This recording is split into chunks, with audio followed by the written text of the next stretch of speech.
नमस्कार दोस्तों, आपका स्वागत है मेरे YouTube चैनल पर। हम सभी अपने भाग्य की लकीरों को लेकर चिंतित रहते हैं।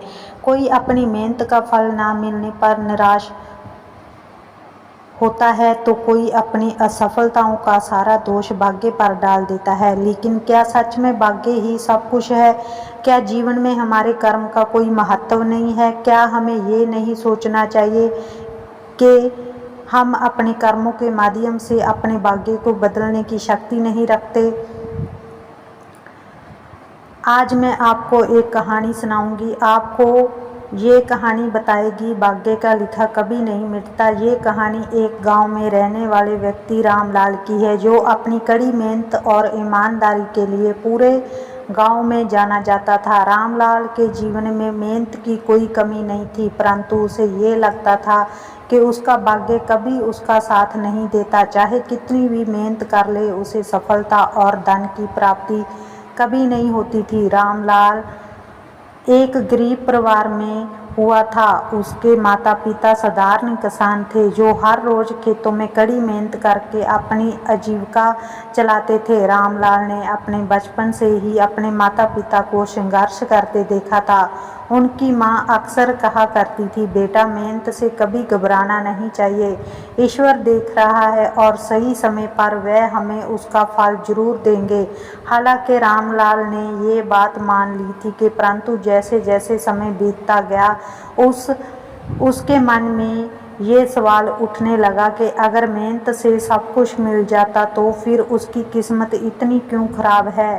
रामलाल ने पढ़ाई में भी काफ़ी कोशिश की, परंतु कभी उसके अंक नहीं ला पाया। उसने खेती में भी अपने पिता की मदद की, लेकिन खेतों में हमेशा कोई ना कोई विपत्ति आ जाती। कभी बाढ़, कभी सूखा, कभी कीटों का हमला। ये सब देखकर रामलाल का हृदय निराश से भर जाता। वह सोचता, क्यों मेरा भाग्य इतना कठोर है? मैं मेहनत करता हूँ पर फल क्यों नहीं मिलता? रामलाल ने कई बार सोचा कि शायद उसके भाग्य में ही दुख लिखा है। उसने गांव के पंडित से भी पूछा कि उसकी कुंडली में कौन सा दोष है, पर पंडित ने कहा, बेटा, भाग्य की रेखाएं सबके जीवन में है, परंतु उनसे बचने का एक ही उपाय है, धैर्य और विश्वास। एक दिन रामलाल को खबर मिली कि पड़ोस के गांव में एक बड़े व्यापारी की मदद की जरूरत है। रामलाल को लगा कि शायद ये मौका उसके जीवन को बदल दे। वह उत्साहित होकर व्यापारी के पास गया और कहा, मुझे काम पर रख लीजिए, मैं मेहनती हूँ और अपना काम पूरी ईमानदारी से करूँगा। व्यापारी ने उसे एक छोटे से काम पर रख लिया, गल्ले की देखभाल। रामलाल ने पूरी निष्ठा से ये काम किया और व्यापारी भी उसकी मेहनत से खुश हुआ। उसने रामलाल को और अधिक जिम्मेदारियां देनी शुरू की।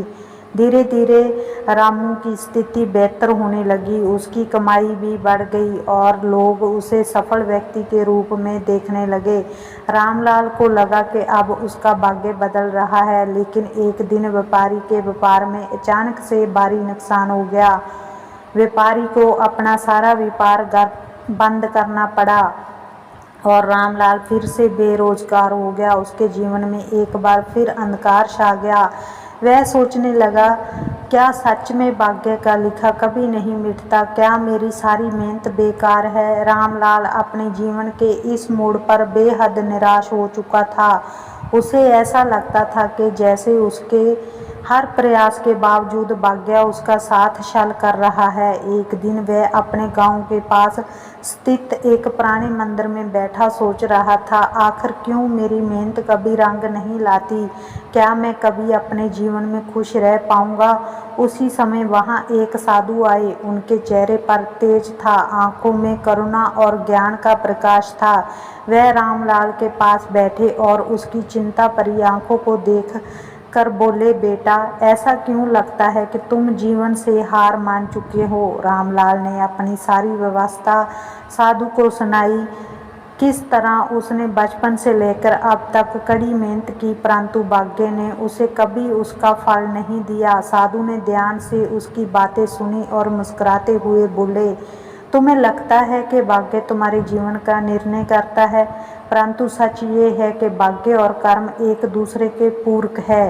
रामलाल ने विस्मय से पूछा, कैसे महाराज? मैं तो हमेशा मेहनत करता आया हूँ, फिर भी मेरे साथ हमेशा विपत्तियाँ ही आई। साधु ने कहा, बेटा, कर्म कभी व्यर्थ नहीं जाता, परंतु कर्म का फल तुरंत नहीं मिलता। ये समय और परिस्थिति पर निर्भर करता है। कई बार हमें तुरंत फल मिलता है और कई बार हमें प्रतीक्षा करनी पड़ती है, लेकिन एक बात हमेशा याद रखो, तुम्हारे कर्म ही तुम्हारा भाग्य लिखते हैं। जो आज तुम्हारे साथ हो रहा है वह तुम्हारे पूर्व जन्मों के कर्मों का फल है, और जो तुम आज कर रहे हो वह तुम्हारे भविष्य का भाग्य बनाएंगे। रामलाल ने चिंतित होकर पूछा, तो क्या मेरा आज का कठिन जीवन पिछले जन्मों के कर्मों का परिणाम है? साधु ने शांत स्वर में कहा, हाँ, लेकिन इसका ये अर्थ नहीं कि तुम अपने वर्तमान जीवन में कुछ नहीं कर सकते।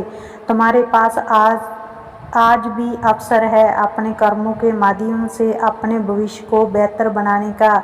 यह संसार एक चक्र है, कर्म, फल और भाग्य का। साधु ने आगे कहा, इस संसार में धैर्य और विश्वास सबसे बड़ी पूंजी है। कई बार हमें लगता है कि हमारी मेहनत का कोई परिणाम नहीं मिल रहा, परंतु हमें धैर्य से प्रतीक्षा करनी होती है। सही समय आने पर भाग्य भी हमारी पक्ष में होगा। याद रखो, कर्म फल की इच्छा से नहीं बल्कि अपने कर्तव्य की भावना से करना चाहिए। रामलाल ने धीरे धीरे साधु की बातों को समझना शुरू किया।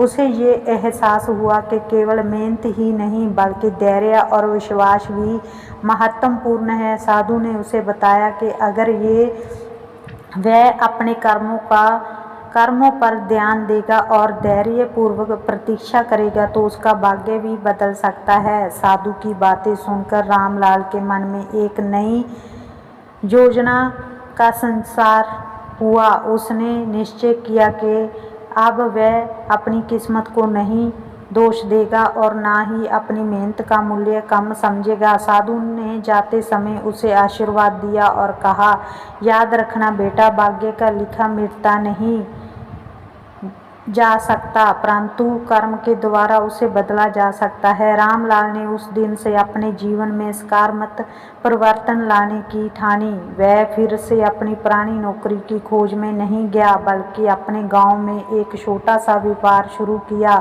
फल और सब्जी बेचने का।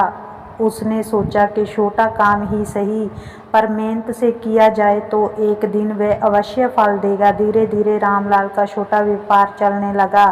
वह ईमानदारी से काम करता और अपने ग्राहकों के साथ सदा अच्छे से पेश आता। लोग उसकी सच्चाई और मेहनत की सराहना करने लगे। एक दिन गांव के एक धनी व्यक्ति ने रामलाल की दुकान से सब्जी खरीदी और उसकी प्रशंसा करते हुए कहा, तुम्हारे जैसे ईमानदार लोग कम होते हैं, मैं तुम्हारी मदद करना चाहता हूँ। उस व्यक्ति ने रामलाल को अधिक पैसा दिया ताकि वह अपना व्यापार और बढ़ा सके। रामलाल ने उस धन का सदुपयोग किया और अपनी दुकान को बड़ा किया। अब उसके पास अच्छी आमदनी होने लगी और वह पहले से कहीं अधिक खुश था। रामलाल का जीवन धीरे धीरे एक नए मोड़ पर आ चुका था। महापुरुष की बातों ने उसके जीवन का दृष्टिकोण बदल दिया था। वह अब भाग्य को दोष नहीं देता बल्कि अपने कर्मों पर विश्वास करता। उसकी मेहनत और ईमानदारी ने उसे उस मकान तक पहुंचा दिया था जहां से वह संतोष और प्रसन्नता का अनुभव करने लगा था। लेकिन अभी उसकी कहानी में एक आखिरी मोड़ बाकी था जो उसे ये सिखाएगा कि जीवन में कुछ भी स्थायी नहीं होता और हर समय कर्म करते रहना आवश्यक है। रामलाल का व्यापार अब अच्छी तरह से चल रहा था और वह गांव के सबसे सफल व्यक्तियों में गिने जाने लगा था, परंतु जीवन में चुनौतियां कभी खत्म नहीं होती।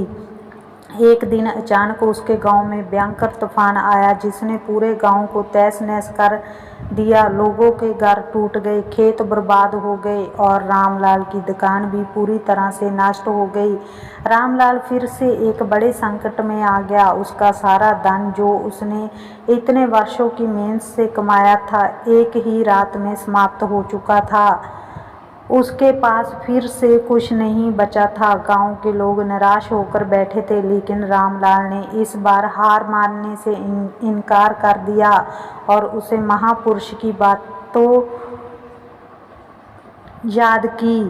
भाग्य का लिखा कभी नहीं मिटता, लेकिन कर्म के द्वारा उसे बदला जा सकता है। तूफान के बाद रामलाल ने हार मानने के बजाय फिर से अपनी जिंदगी को संवारने का निर्णय लिया। उसने गांव के अन्य लोगों से बातचीत की और उन्हें प्रोत्साहित किया कि अगर हम सब मिलकर काम करें तो हम फिर से गांव को खड़ा कर सकते हैं। रामलाल ने अपने बचे खुचे पैसे से कुछ सामान खरीदा और दुकान फिर से शुरू की। साथ ही वह गांव वालों की मदद के लिए भी आगे आया। धीरे धीरे गांव के लोग भी रामलाल के साहस और आत्मविश्वास से प्रेरित होकर काम करने लगे। उन्होंने अपने खेतों को फिर से जोता, टूटे घरों की मरम्मत की और जीवन को नए सिरे से शुरू किया। रामलाल की दुकान भी एक बार फिर से चलने लगी।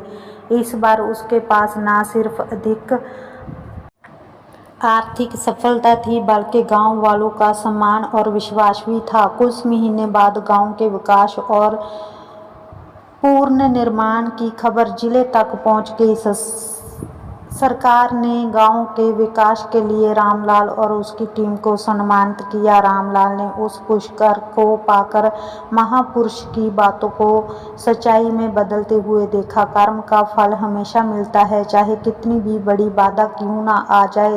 रामलाल अब एक बदले हुए व्यक्ति थे। उसने अपने अनुभवों से ये सीख ली थी कि जीवन में भाग्य का लिखा तो जरूर होता है, परंतु उसे बदला जा सकता है। कर्म ही जीवन का असली आधार है। उसने गांव के लोगों को भी यही संदेश दिया कि कभी हार मत मानो, क्योंकि जितना बड़ा संघर्ष होगा उतनी ही बड़ी सफलता भी मिलेगी। भाग्य की रेखाएं शिथिल हो सकती है, परंतु कर्म का बल उन्हें मोड़ सकता है। रामलाल की कहानी पूरे गांव के लिए प्रेरणा का स्रोत बन गई थी। एक दिन उसी साधु महापुरुष ने फिर से गांव में प्रवेश किया। रामलाल ने उनके चरणों में झुककर धन्यवाद किया और कहा, महाराज, आपकी बातों ने मेरे जीवन को बदल दिया। मैंने अब समझ लिया है कि कर्म ही भाग्य का असली निरंतर है। साधु ने मुस्कुराते हुए कहा, बेटा, मैंने सिर्फ तुम्हें दिशा दिखाई थी, परंतु तुमने अपने कर्म से अपने भाग्य को बदलने का साहस किया। यही सच्ची जीत है। याद रखना, जीवन में कर्म करना कभी मत छोड़ो, चाहे कैसी भी परिस्थिति हो। भाग्य का लिखा मिटाया नहीं जा सकता, परंतु कर्म के द्वारा उसे सही दिशा में बदला जा सकता है। तो दोस्तों, आपको मेरी ये वीडियो कैसी लगी आप कमेंट बॉक्स में ज़रूर बताना। अगर आप मेरे चैनल पर नए हो तो चैनल को ज़्यादा से ज़्यादा सब्सक्राइब करना, वीडियो को लाइक करना, शेयर करना। आज की वीडियो में बस इतना ही। मिलते हैं अगली वीडियो में।